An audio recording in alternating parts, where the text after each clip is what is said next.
Kundalik uy elektr jihozlaringizning bir oyda bir kunda qancha elektr energiya iste'mol qilishini bilasizmi?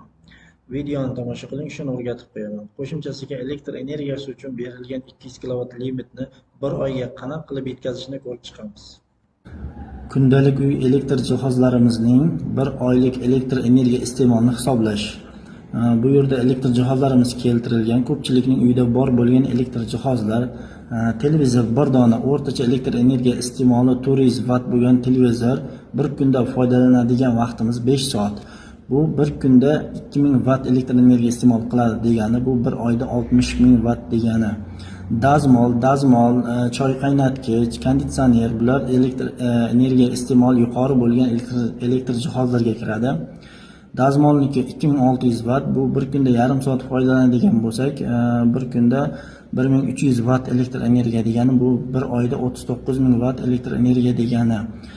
Choy qaynatgich, ya'ni tifol bir dona, quvvati 2000 watt, bir kunda 1 soat foydalanadigan bo'lsak, bir kunda 2000 watt elektr energiya iste'mol qiladi, bu bir oyda 60 ming watt degani.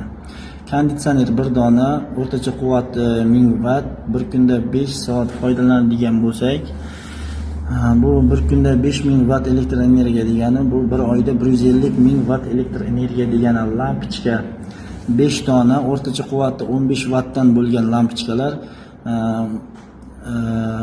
kunlik foydalanadigan vaqtimiz 15 soat bo'lsa, bu bir kunda 225 watt degani, bir oyda 6750 watt elektr energiya iste'mol qiladi degani. Kir moshina bir dona, o'rtacha quvvat 700 watt, bir kunda 1 soat foydalanadigan bo'lsak, bir kunda 700 watt elektr energiya iste'mol qiladi, bu bir oyda 21 ming watt elektr energiya degani. Bu yerda oylik quvvatlarni qo'shib chiqqanimizda 336.750 watt elektr energiya iste'mol qilganini ko'ramiz. Bu 336.75 kilowatt elektr energiya degani. Kilowatt elektr energiya degani. Endi o'zingiz ham buni qila olasiz. Elektr jihozlaringizning